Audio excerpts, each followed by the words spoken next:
You're going to be shocked by this story, my friend. It's October 21st, 2009, and Northwest Airlines Flight 188 is climbing out of San Diego, bound for Minneapolis. On board, 149 passengers plus crew settle in for what should have been an ordinary evening flight across the country. But somewhere high above the Midwest, something strange happens. Air traffic controllers try to call the jet, but no answer. Radio after radio call, nothing. Other airplanes nearby are asked to reach out, but still completely silent.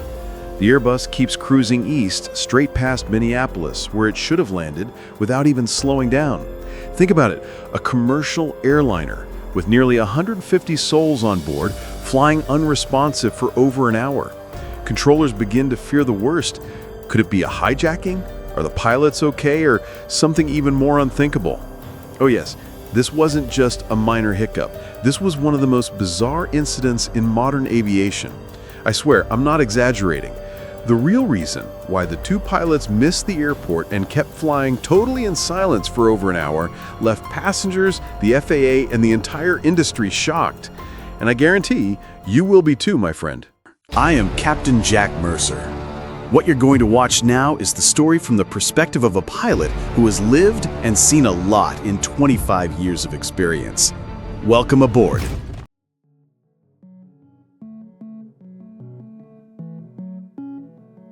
So, it was October 21st, 2009. Northwest Airlines Flight 188, operated by an Airbus A320, was scheduled for the evening run from San Diego, California to Minneapolis-St. Paul, Minnesota.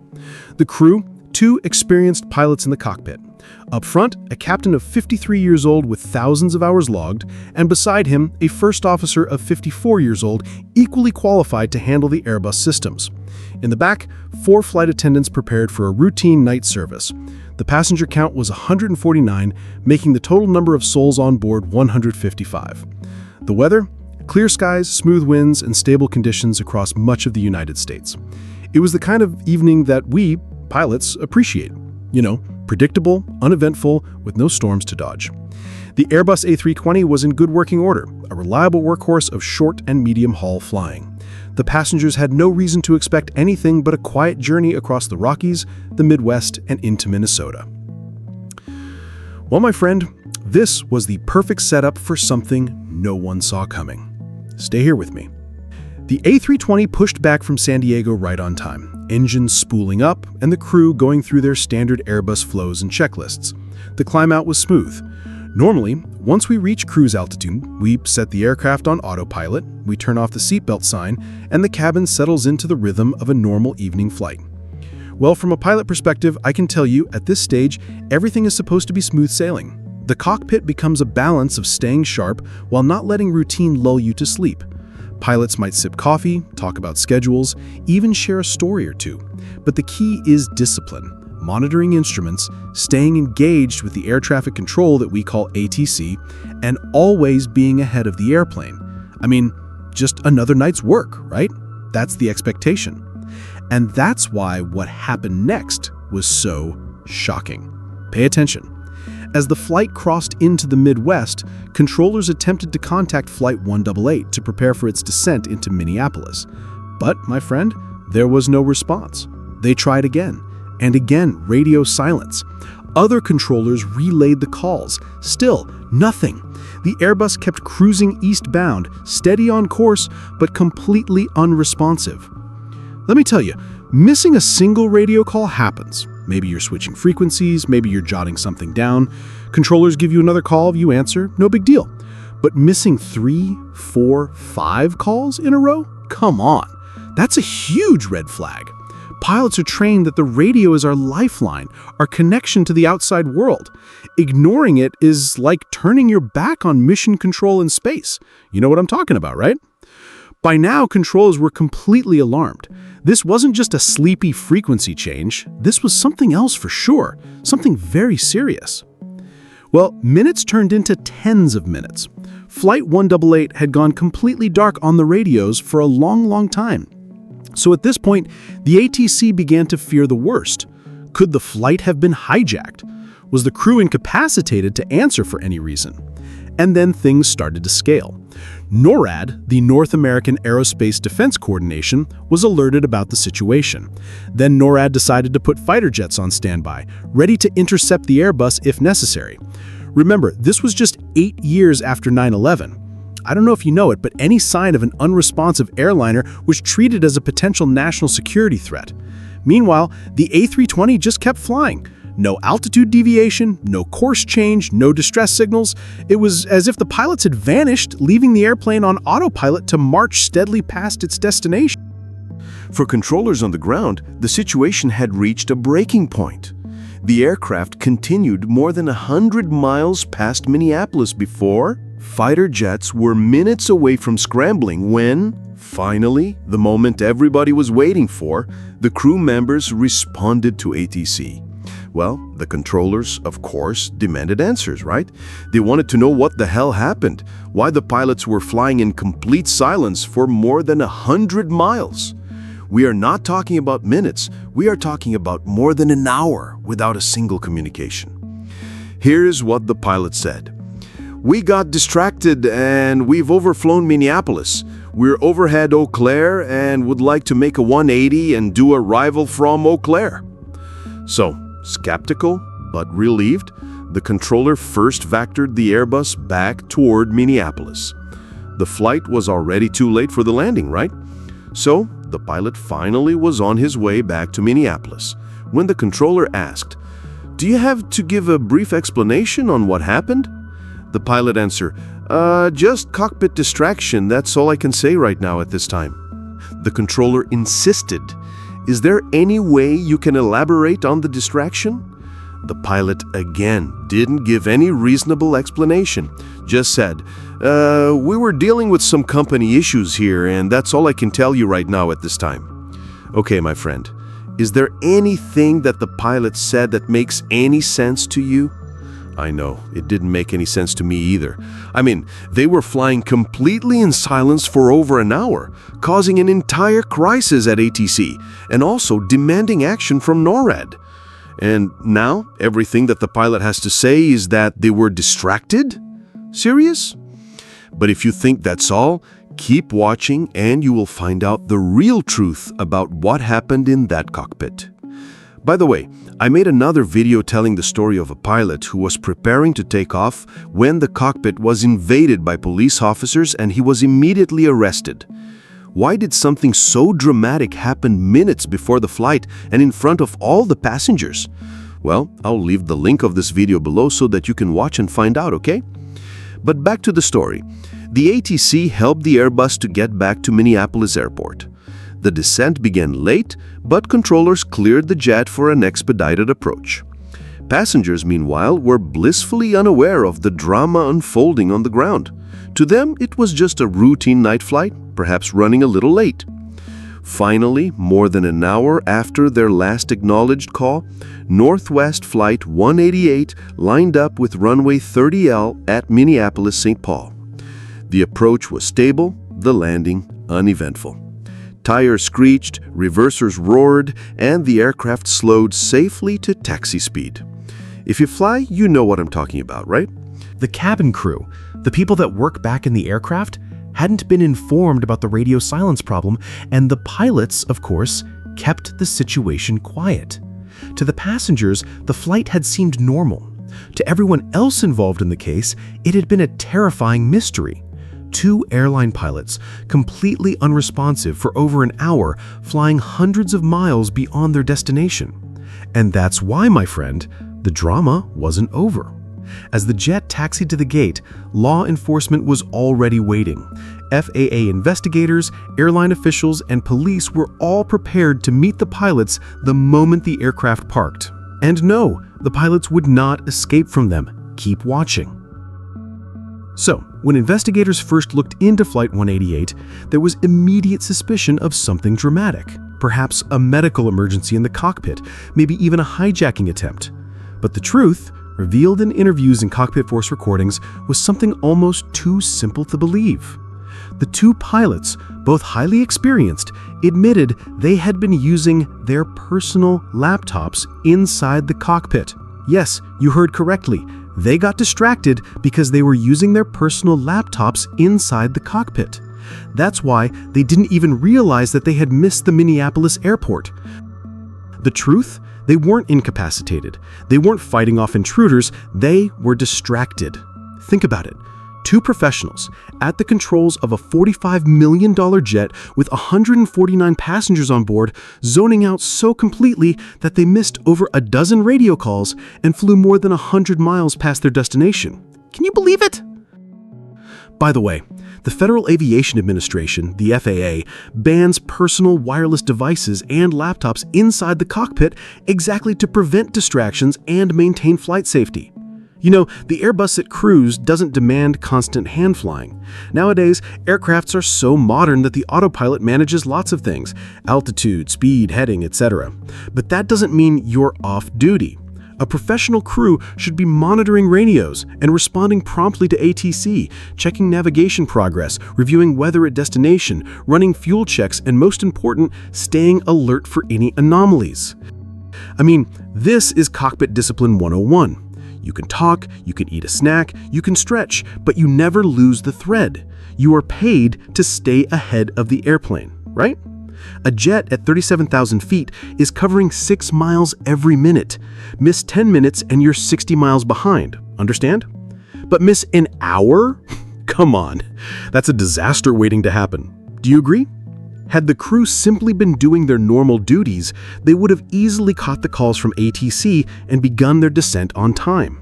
The cockpit voice recorder revealed no signs of illness or struggle. The engines hummed steadily, the autopilot flew the airplane, and the crew was lost in their own bubble. Controllers grew increasingly alarmed. After 78 minutes of silence, the Airbus had passed well beyond Minneapolis. When the crew finally responded, they gave the now infamous excuse: they were distracted. Let me tell you, this part hurts. Because every pilot knows the golden rule: sterile cockpit below 10,000 feet and professionalism at all times. Laptops? That's not just a small mistake. That's breaking trust. The passengers expect us to be locked in, not scrolling screens while the airplane flies itself into the unknown. It's embarrassing to the profession, you know? In terms of technology, nothing was wrong with the Airbus. Autopilot did its job. The navigation was perfect, but no machine can compensate for human inattention. Air traffic control, NORAD, and FAA protocols all activated to catch the anomaly. Safeguards worked, but they relied on human pilots to do the most basic task: listen and respond. And here's the scary part. If something had gone wrong, say a pressurization issue, a sudden storm, or an emergency descent, this crew would have been completely unprepared because they weren't paying attention. The real failure wasn't that they had laptops open. It was the total loss of situational awareness. Every pilot is trained in 3 simple priorities: aviate, navigate, communicate. Aviate means keep the airplane flying. The autopilot did this, luckily. Navigate means know where you are and where you're going, something they failed completely. And communicate means stay in contact with ATC, which they also failed, right? So they abandoned 2 out of 3 of aviation's most fundamental duties. Think about it. An airliner flying itself with 2 licensed airline pilots sitting there, totally checked out. No nav awareness, no radios, no clue they'd overshot the city by 100 miles. That's not a small mistake. That's a career-ending level of negligence. And it was, my friend. Keep paying attention. When Flight 188 landed safely in Minneapolis, the relief on the ground quickly turned into anger and disbelief. FAA investigators, airline officials, and law enforcement were waiting at the gate. The pilots were questioned immediately, and their explanation that they had been distracted while using laptops did not sit well with regulators.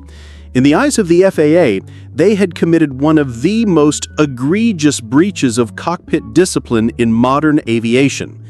Both pilots had their licenses revoked by the FAA. Northwest Airlines, already in the process of merging with Delta at the time, terminated their employment. For them, it was the end of the line in commercial aviation. Well, I mean, there's no coming back from this one. You can fail a check ride, you can blow an approach and learn from it, but abandoning radios for over an hour? Come on, that's beyond a mistake. That's a breach of trust with the entire system. Do you agree? The incident shocked the aviation community because it wasn't caused by fatigue, alcohol, or illness. It was caused by something so mundane: distraction.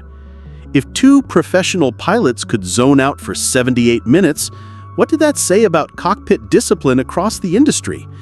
The FAA quickly moved to reinforce rules.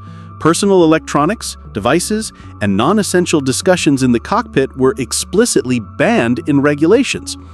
What had once been common sense was now written law. Airlines tightened their internal monitoring as well. Random check-ins from dispatchers, stricter reporting protocols, and enhanced crew training were all part of the response. From a pilot perspective, this was a wake-up call. We joke about the sterile cockpit rule, nothing below 10,000 feet except what's relevant to flying, but Flight 188 showed us that the same principle applies at cruise too. If you let your guard down, you're gambling with 150 lives and your career. Oh yes, the system had to crack down hard after this one. For passengers, the incident was unsettling. Imagine learning after your flight that your pilots had been out of contact for an hour, so distracted they missed your destination entirely. It's the kind of news that shakes trust in aviation. The airlines and FAA knew they had to rebuild that trust. Transparency became key, making clear that new rules were in place and that this kind of lapse would never be tolerated again. So what changed to prevent something like this from happening again? 1. Electronic device restrictions. Strict bans on personal electronics in the cockpit while on duty. 2. ATC escalation protocols. Controllers gained clearer procedures on when to involve NORAD for intercepts if a flight goes silent. 3. Cockpit discipline emphasis. Training and simulator checks began including scenarios that reinforced vigilance during cruise, not just during takeoff and landing. And 4. Crew resource management, or CRM. Renewed focus on teamwork in the cockpit, ensuring that even casual conversations don't pull both pilots away from core responsibilities. A bit more behind the scenes, this incident became a textbook case. Every pilot since 2009 has sat through a safety briefing or a recurrent training session where Flight 188 gets mentioned. True. It's the story that says don't get complacent, don't break the rules, and don't ever forget that you're being trusted with lives. Because one night's distraction cost two guys their careers and nearly sparked a national emergency. That lesson sticks. Well, my friend, Flight 188 didn't end in tragedy, but it did change aviation. It proved that even in the age of advanced automation, safety still depends on human judgment. The public learned that pilots are not just there to babysit a machine. They are there to actively manage, monitor, and make decisions every minute of the flight. The industry learned that complacency is as dangerous as any storm or mechanical failure. And pilots learned, or were reminded, that professionalism doesn't stop at 10,000 feet. It lasts until the parking brake is set at the gate. When this incident happened, we, crew members, had different opinions. Some of us thought that the pilots should definitely be fired and end their careers. Some others thought that they should have a second chance. My opinion? I'd agree with second chances when we're talking about a simple incident. We all make mistakes and we learn from them. I made some in the beginning of my career, but as I said, small mistakes. But in big mistakes like this, I'm sorry, fellow pilots, but yes, you deserved to be fired. So, what do you think? Should these pilots have been given a second chance, or did the FAA make the right call pulling their licenses? Do you agree or disagree? I'm very curious to know what you think, so please leave your comments below, okay? And most important, if you enjoyed this story and want to hear more true tales from the skies, don't forget to like this video, subscribe to the channel, and hit the bell icon so you never miss an episode from Captain Jack Mercer. Right, my friend? Oh yes, I got plenty more stories coming of mistakes, heroics, and lessons written at 30,000 feet. And as always, I'll be here in the left seat to walk you through them, and I'll show you the behind the scenes.